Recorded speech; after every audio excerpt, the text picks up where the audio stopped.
1.4 Associações de crianças. Outro argumento poderoso contra a educação obrigatória, um que é geralmente esquecido, é que se a instrução é compulsória, então os pais que não podem se dar ao luxo de enviar seus filhos para escolas privadas ou tutores que são impedidos de instruir os filhos por si mesmos, devem enviá-los para a escola pública. A escola pública haverá a maioria dos que lá não estariam se fosse a lei de obrigatoriedade universal. Isto inclui as crianças subnormais, as incorrigíveis e vários tipos de vândalos e delinquentes juvenis. Considerando que os pais iriam preferir não mandar seus filhos para a escolarização formal, ao invés de obrigá-los a se associarem com estes tipos viciosos, o Estado os força a fazê-lo, com consequências incalculavelmente más para crianças inocentes. Retiradas por um período do dia dos cuidados e da supervisão de seus pais, as crianças são obrigadas a se associar com companhias viciosas e podem até mesmo ser influenciadas a se unir a gangues juvenis, a passarem a usar drogas e etc. Estes males não são exagerados, como qualquer leitor das notícias cotidianas sabe, mas fiéis ao ódio comum para com a distinção e superioridade individual, a paixão pelo nivelamento de uma igualdade forçada proclama: isto é bom. Deixe toda a criança ser forçada a aprender sobre a vida e ser forçada a se associar com tipos mais baixos da humanidade. A inveja e o ódio para com o filho potencialmente melhor e superior é aparente nesta posição e fundamenta o argumento da igualdade forçada e consequente supressão da individualidade superior. 1.5 Educação obrigatória versus educação livre. O reverendo George Harris descreveu os efeitos da educação obrigatória ao impor uniformidade e forçar igualdade, logo após o estabelecimento da obrigatoriedade. A educação já é tão comumente fornecida na América do Norte e em grupos e em outros países, 1897, que sem a necessidade de tentar prever condições imaginárias, não há nenhuma dificuldade em ver quanta igualdade é dada por esta oportunidade. A mesma quantidade de tempo é dada a todos. Os mesmos cursos são prescritos para todos. Os mesmos professores são designados para todos. A oportunidade não é meramente dada, ela é forçada sobre todos. Mesmo sob um programa socialista, é difícil imaginar qualquer arranjo para prover a educação que todos devem precisar, mais ou menos igual do que o atual sistema de escolas públicas. Mesmo o Sr. Bellamy, um proeminente socialista totalitário de nossos dias, encontra escolas no ano 2000 a.C. modeladas como as do século XIX. Tudo muda, menos as escolas. Atrás de 50 carteiras exatamente semelhantes, 50 meninos e meninas estão sentados para recitar a lição preparada para todos. Mas a álgebra não é uma oportunidade para o garoto que não tem chance na matemática. Na verdade, quanto mais igual é a oportunidade aparente, mais desigual é a realidade. Quando a mesma instrução para o mesmo número de horas num dia pelos mesmos professores é provida para 50 meninos e meninas, a maioria não tem quase nenhuma oportunidade. Os estudantes brilhantes são contidos, os estudantes mais fracos são incapazes de acompanharem. Os estudantes médios são desencorajados porque os alunos brilhantes realizam suas tarefas com muita facilidade. Na década de 1940, o escritor e crítico inglês Herbert Reed enfatizou a diversidade do homem, apontando a objeção psicológica a um sistema nacional de educação obrigatório. A humanidade é diferenciada naturalmente em muitos tipos, e colocar todos esses tipos em um mesmo molde deve inevitavelmente levar a distorções e repressões. As escolas devem ser vários tipos e seguir diferentes métodos e aprovisionamentos para diferentes disposições. Pode-se argumentar que, mesmo um Estado totalitário, deve reconhecer este princípio, mas a verdade é que a diferenciação é um processo orgânico, as associações espontâneas e itinerantes de indivíduos para um propósito particular. Dividir e segregar não é o mesmo que unir e agregar, é exatamente o processo oposto. Toda a estrutura da educação como um processo natural que temos concebido cai por terra se tentarmos fazer essa estrutura artificial. O grande filósofo Herbert Spencer apontou o despotismo inerente na educação obrigatória. O que significa que um governo deveria educar o povo? Por que eles deveriam ser educados? Para o que serve a educação? Certamente para ajustar o povo para a vida social, para torná-los bons cidadãos. E quem pode dizer que são bons cidadãos? O governo, não há outro juiz. E quem vai dizer como estes bons cidadãos podem ser feitos? O governo, não há outro juiz. Daí, a proposição é convertida nisto: um governo deve moldar as crianças em bons cidadãos.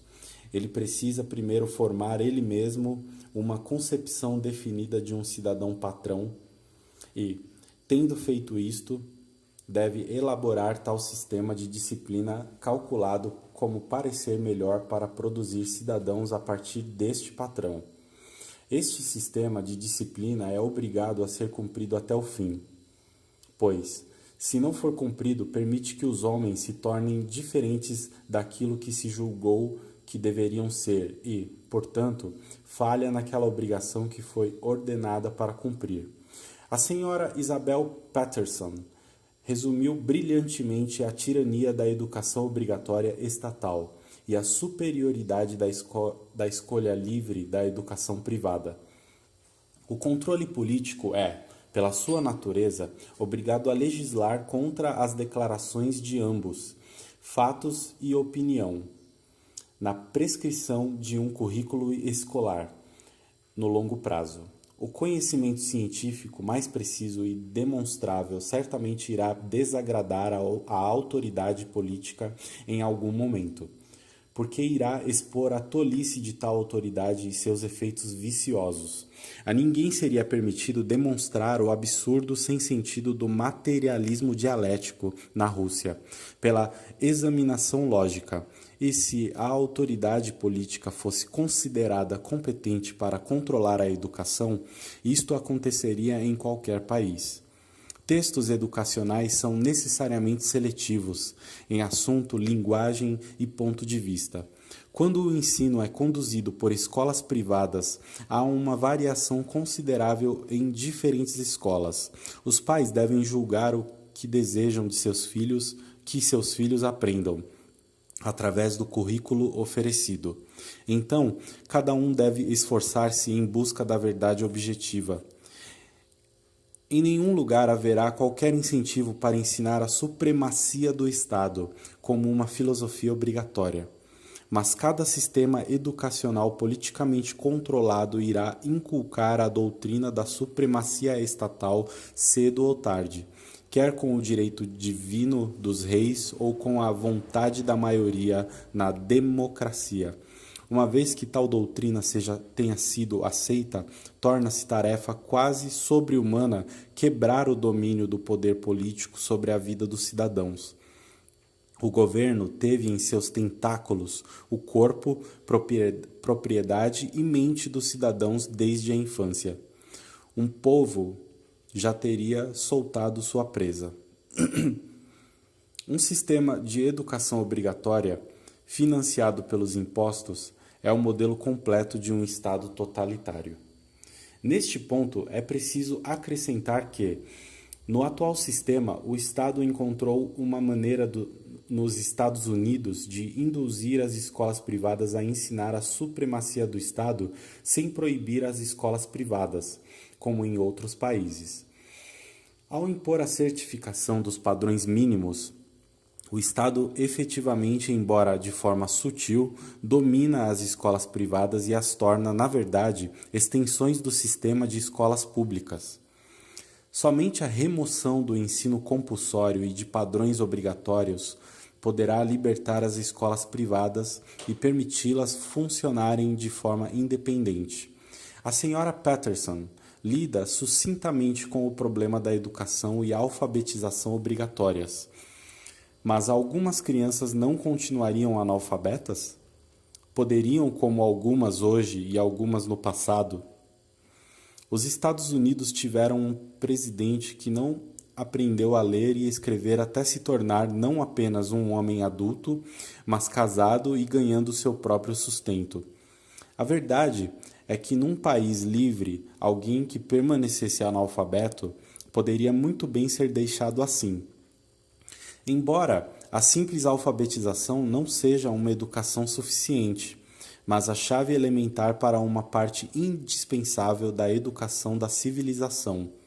Mas a educação adicional na civilização não pode ser obtida de forma alguma sob um total controle político das escolas. É possível há um certo modo de pensar no qual o conhecimento é buscado voluntariamente.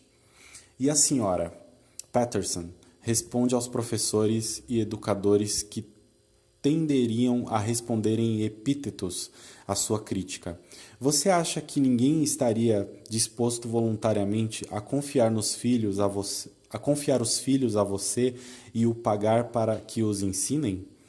Por que você precisa obter seus pupilos pela compulsão? Uma das melhores maneiras de encarar o problema da educação obrigatória é pensar numa analogia quase exata na área de outro grande meio educacional, os jornais. O que pensaríamos sobre uma proposta do governo federal ou estadual de usar o dinheiro dos pagadores de impostos para criar uma rede nacional de jornais públicos e obrigar todo o povo ou todas as crianças a lê-los?